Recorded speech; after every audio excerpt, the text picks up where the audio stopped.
Plusieurs jours ont passé.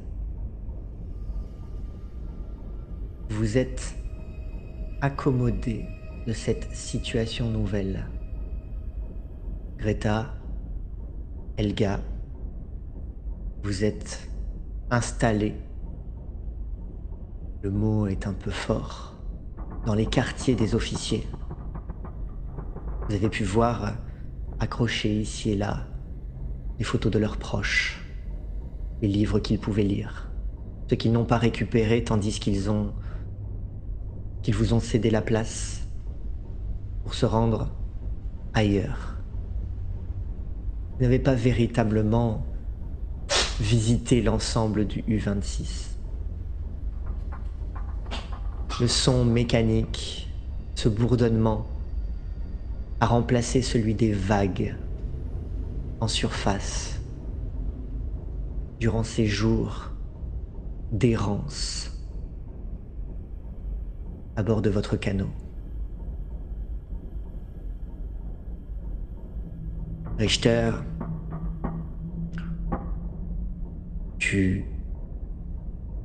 comme pour le capitaine, tu t'es mêlé aux matelots. L'aménagement a forcément été difficile. Les places sont limitées, elles sont déjà partagées par les matelots, alternant leurs quarts. Le voyage est de plus en plus éprouvant. D'autant que il y a une tension impalpable à bord. Est-ce que c'est dû à la présence de ces rescapés? Est-ce que c'est dû au sinistre destin du Versprechen? Est-ce que c'est dû à l'humeur noire des officiers? Difficile à dire. D'autant qu'à cela commencent à s'ajouter des nuits agitées. Des nuits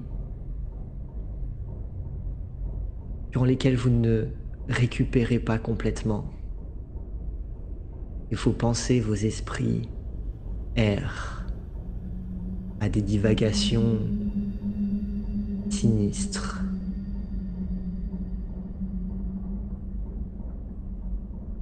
Des rêves dans lesquels vous ne vous trouvez pas à l'intérieur de l'U26, mais à l'extérieur, sous les eaux, en train de vous noyer. Et en général, quand vous vous réveillez, vous êtes effectivement trempé de sueur, quelque peu suffocant, éprouvé. Greta, Helga, votre condition physique s'est améliorée depuis que vous avez reçu nourritures et soins. Et malgré tout, vous ressentez la pesanteur, la pression de cette eau qui vous entoure et qui s'insinue jusque dans vos rêves.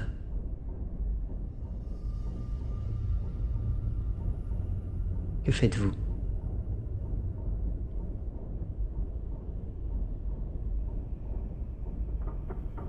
Je suis éveillée, je revois les images de l'incendie, des malheureux en train de brûler, qui couraient, qui se sont parfois jetés à la mer pour échapper aux flammes. Nous qui avons eu la chance d'atteindre un canot. Quand je dors, ces rêves, ces cauchemars. J'essaie de me changer les idées. J'essaie de m'occuper les mains. Peut-être trouver un bout de ficelle, un livre, n'importe quoi. Si on ne me laisse pas me rendre utile ou travailler, je trouverai bien quelque chose à faire. J'ai d'abord essayé de lire un petit peu les bouquins abandonnés sur place, mais bon, ça m'a très vite lassée. Et puis bon, la lecture, c'est pas trop mon truc. Finalement, j'ai commencé à bavarder de tout de rien avec les matelots, en leur demandant ce qu'ils faisaient avant. Essayer de pas trop aborder le sujet de la guerre. Sinon, ça va mal se faire. Clairement, les conversations que tu auras pu avoir auront été accueillies assez froidement par le commandant, qui aura très rapidement mis fin à chacune d'elles pour les envoyer travailler. Mais évidemment, les hommes passent et repassent. Il faut passer par les quartiers des officiers pour rejoindre la salle des torpilles avant. Vous savez aussi qu'il y en a une autre à l'arrière, ainsi que d'autres pièces que vous n'avez pas pu visiter. Vous êtes véritablement cantonné dans cet espace si étroit, plus étroit que votre canot même, une cellule qui vous empêche même le plus souvent de voir le jour. Car le U-26, la plupart du temps, reste en surface. Et si les hommes se relaient pour surveiller à l'aide de jumelles, il n'y a que de rares moments où on vous laisse à votre tour venir respirer quelque peu l'air de la surface avant de retourner à l'intérieur. Vous êtes sauve. Et d'une certaine manière, vous n'êtes pas libre. Et peut-être essayer d'aborder le lieutenant, lui demandant combien de jours, combien de semaines avant qu'on atteigne Terre. C'est me le dire. Difficile à dire. Là. Nous sommes encore en pleine mission. Il nous reste des vivres, il nous reste des armes. Tant que nous pouvons tenir en mer et que nous pouvons couler des navires alliés, nous resterons en mer. Je vois. Et du coup, ça se terminera quand il y aura plus de munitions ou plus de vivres. Nous n'attendrons pas d'être à sec, mais nous garderons assez de carburant, assez de munitions pour se défendre et assez de vivres pour pouvoir rejoindre les côtes allemandes et pouvoir se ravitailler. Très bien. Est-ce qu'il y a, Aussi, est-ce qu'il y a quelque chose qu'on peut faire? Peut-être que je peux aider Monsieur Klein, l'infirmier, avec ses...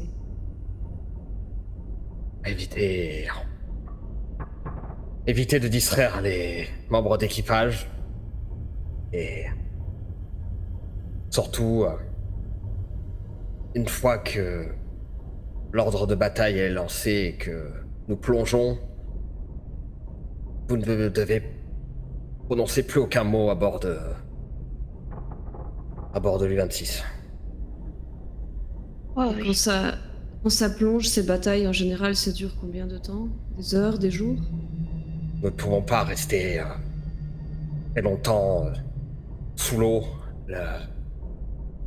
Le moteur ne nous permet pas de propulser le sous-marin très longtemps en plongée. Nous devons remonter pour recharger les batteries.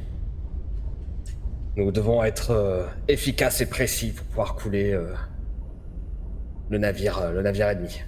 Nous vous dérangerons pas. Vous avez cette conversation. Le silence continue de s'étendre à l'intérieur de l'U-26, à l'exception évidemment du roulis, des machines, du roulis aussi des courants qui viennent balloter l'U-26. Parfois même, vous pouvez percevoir, en tendant bien l'oreille, le son des vagues en surface quand l'écoutille est ouverte. Et puis, là, vous entendez une sorte de baume sourd, comme si quelque chose venait frapper la coque de l'U-26 depuis l'extérieur. Qu'est-ce que c'était? Et des membres de l'équipage, qui est en charge de s'assurer, disons, de repérer ce qui pourrait être sur la trajectoire? C'est le navigateur ou l'opérateur radio? L'opérateur radio peut capter des présences alentours, en effet. Ok. Je vois si le commandant Wagner est dans le coin, sinon je donnerai l'ordre aux membres d'équipage de remonter à l'écoutille pour voir si quelque chose est visible de l'extérieur, et je me dirigerai vers l'opérateur radio. Très bien. Des ordres sont donnés. Peut-être que le commandant Wagner était en train de dormir à ce moment-là. Peut-être qu'il n'était pas de quart, que tu l'étais pour lui. Tu transmets donc les ordres. Évidemment, un tel bruit sourd crée de l'agitation. Une agitation suffisante pour que tout le monde s'active.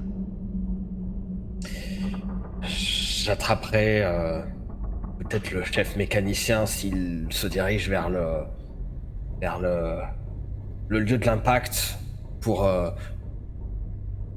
s'il y a des dommages, faites-moi remonter l'information et je partirai en direction de l'opérateur radio. L'opérateur radio, Zimmerman, le casque vissé sur les oreilles, échange avec toi un regard et note sur un papier devant lui, comme il a l'habitude de le faire car il est muet, des informations qu'il entend afin de te les transmettre. Il te décrit des formes petites, de taille humaine, mouvantes, autour de l'U-26. Et effectivement, le même constat est fait depuis la surface, depuis quelqu'un au niveau de l'écoutille qui t'indique un banc de dauphins. Il y a un banc de dauphins autour de l'U-26. Je crois que c'est l'un d'eux qui a frappé la coque.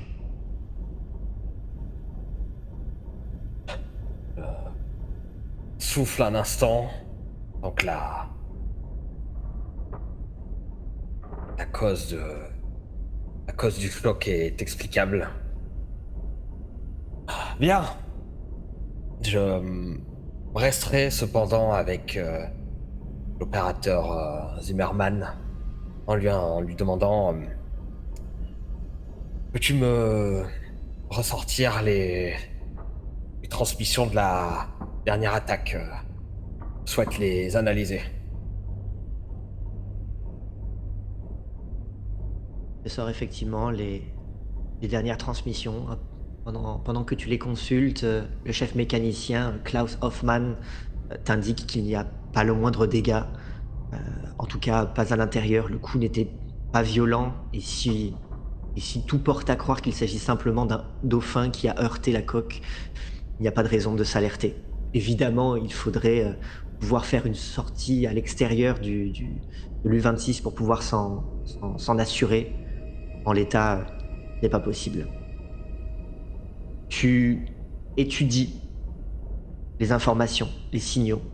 Effectivement, lui, il avait capté la présence d'un navire. Toi, tu disposes évidemment d'un livre dans lequel sont recensés tous les types de navires connus, avec leur forme et le plus d'indications possibles pour pouvoir les distinguer. Et tu t'es déjà aperçu qu'il y avait énormément de similitudes entre certains navires marchands alliés et des navires hôpitaux allemands. N'importe qui aurait pu se tromper. Oui, mais pas moi.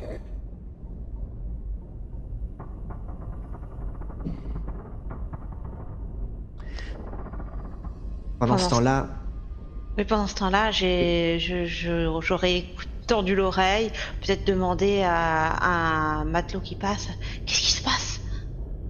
À voix basse. Alors, t'es une baleine? des dauphins. Oh, Ah! Un banc de dauphins suit le U-26. J'aime bien les dauphins. si ce n'est que des dauphins, ça va. Rien d'extraordinaire. Très poétique, mais rien d'extraordinaire. Si, je vois. Je préfère ça, j'ai cru qu'on était attaqués. Non, ça ne ferait pas ce bruit-là. Vous en savez quelque chose.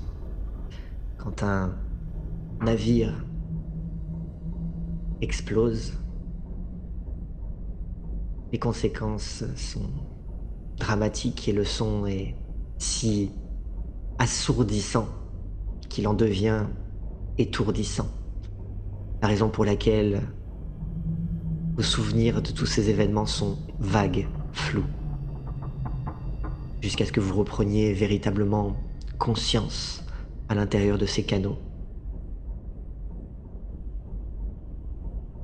Des canaux qu'on a mis à la mer alors qu'ils n'étaient pas remplis.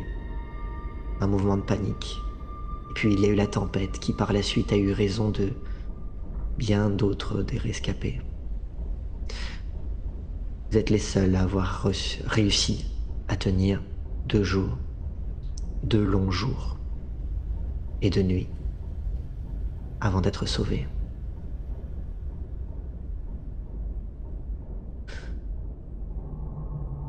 Il y a certes une petite agitation. Cette animation vous a sorti de cette torpeur qui vous occupait depuis déjà quelques jours. Et pour autant, n'est pas la seule agitation qui semble troubler le calme relatif à l'intérieur de l'U-26. Il y a certes ces dauphins à l'extérieur, mais vous entendez aussi des conversations. Elles sont rares, elles sont lointaines puisqu'elles semblent provenir du quartier des équipages. Toi aussi, Richter, tu peux voir qu'il y a des tensions. Des tensions à bord. C'est à moi, je te dis. Rends-le-moi. Non, je l'ai trouvé avant toi. Cet ordre-là. Je convoquerai le chef d'équipage, Schmidt, afin de m'entretenir avec lui. Tu le vois, il te rejoint. Il a les yeux cernés, particulièrement creux. Maintenant, Monsieur Schmidt, pour vous, j'ai cru entendre des accords ou de l'agitation dans le quartier de l'équipage. ouais. Faut dire que on a tous le sommeil un peu agité. Vous aussi d'ailleurs. Et puis, tu vois que visiblement lui a l'air particulièrement éprouvé. Il a l'air de dormir particulièrement mal. Il est pâle. Ouais. Vous savez, je crois qu'il nous a regardés. Encore cette histoire de cadavre accroché. Pas une histoire, lieutenant, il était là. Il s'accrochait au bastingage. Le temps qu'on... Le temps qu'on le libère, il a replongé, il nous a regardés. Vous étiez pas là à ce moment-là, mais ce qu'on a vu, c'était pas normal. Je sais pas pourquoi rien de tout ça est normal. Je sais même pas quand est-ce que ça a commencé. Ça fait plusieurs mois qu'on est en mer. Votre vue a pu vous jouer un tour où... Portez un uniforme. Oui, lieutenant.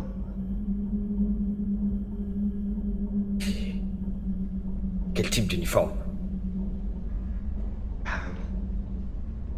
Je comprends pas votre question. Je connais ma place, lieutenant. Vous voulez en venir? Non mais... Lui, le cadavre, il portait un uniforme. Ah, je pensais que vous me demandiez si moi je portais un Non. uniforme. Non, je crois pas. Un marin, un matelot peut-être. Bon. On est tous épuisés, on dort mal, mais... Je tiens à ce que vous fassiez... respecter l'ordre... au sein du Léviathan. Vous avez entendu, lieutenant. Je vais aller voir les hommes. Je vais aller voir les hommes. Bien. Il s'éloigne.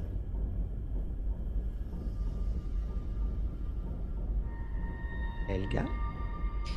Dans le quartier des officiers, Helga va poser son ouvrage, peut-être une couverture qu'elle était en train de repriser, un peu de couture. Je n'aime pas ça, Greta, je n'aime pas ça.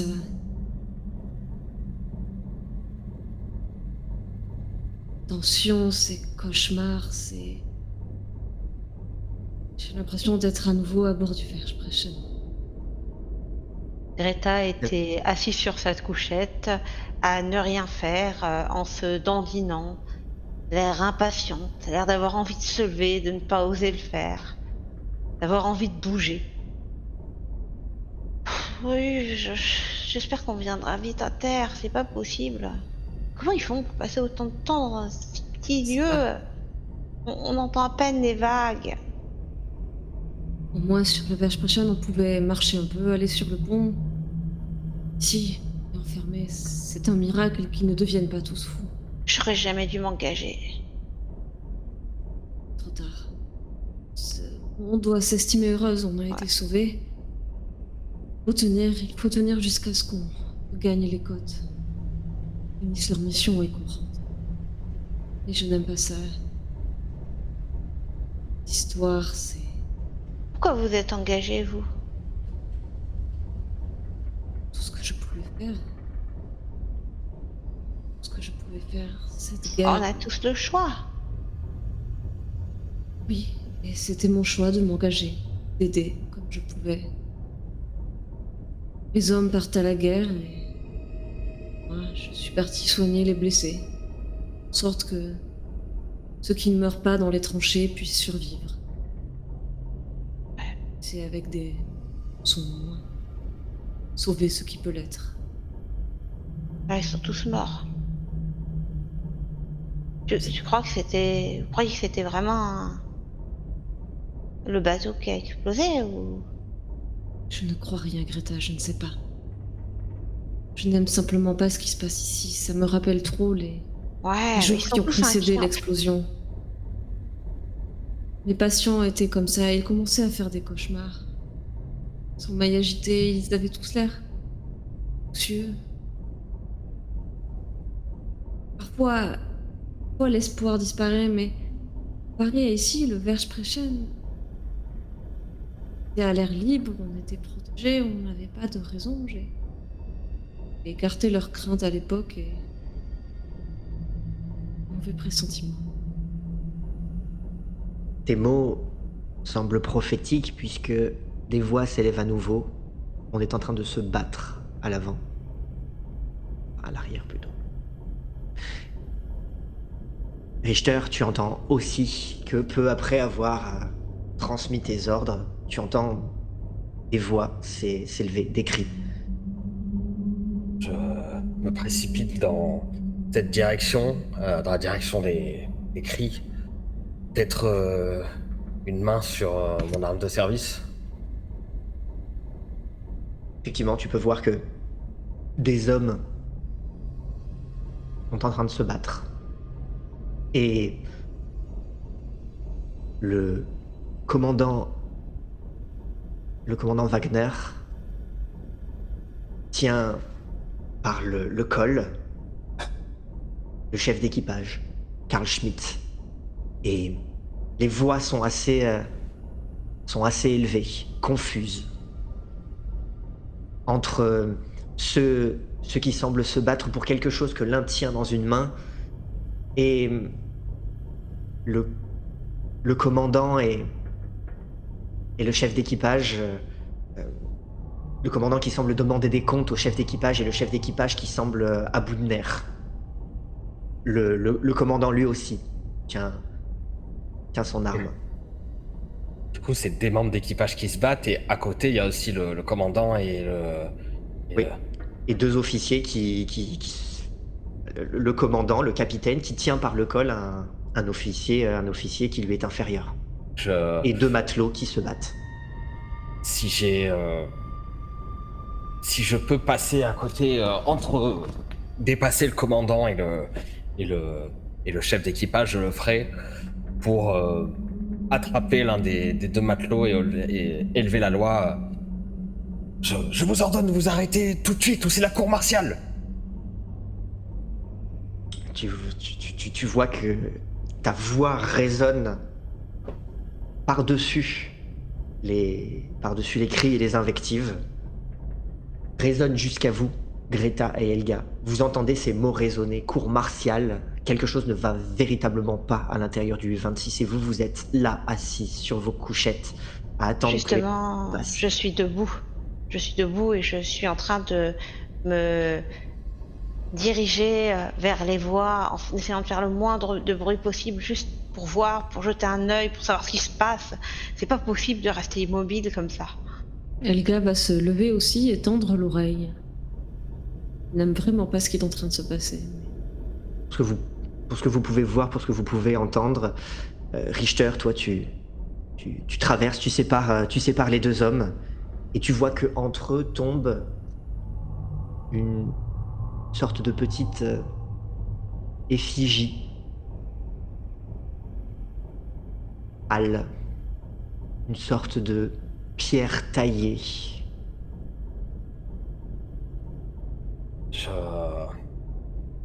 Je l'attrape.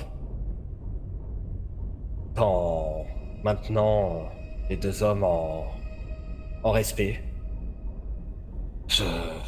J'attends des explications immédiates et dans le calme.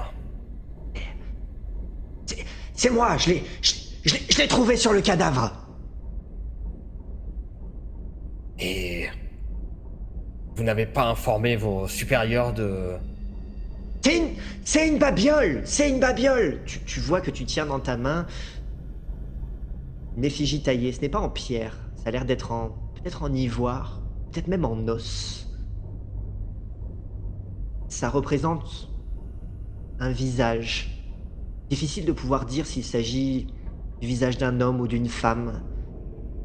Il semble être auréolé d'une couronne de laurier. Ce visage est impassible. Et vous êtes en train de me dire que ce jouet est en train de semer la zizanie sur dans le sous-marin? C'est un vol, capitaine. Lieutenant. Et le capitaine, lui, justement... Schmidt, tenez vos hommes, voyons. Voyez l'état dans lequel vous êtes, vous-même, vous ne tenez plus debout. Un peu de discipline, que diable.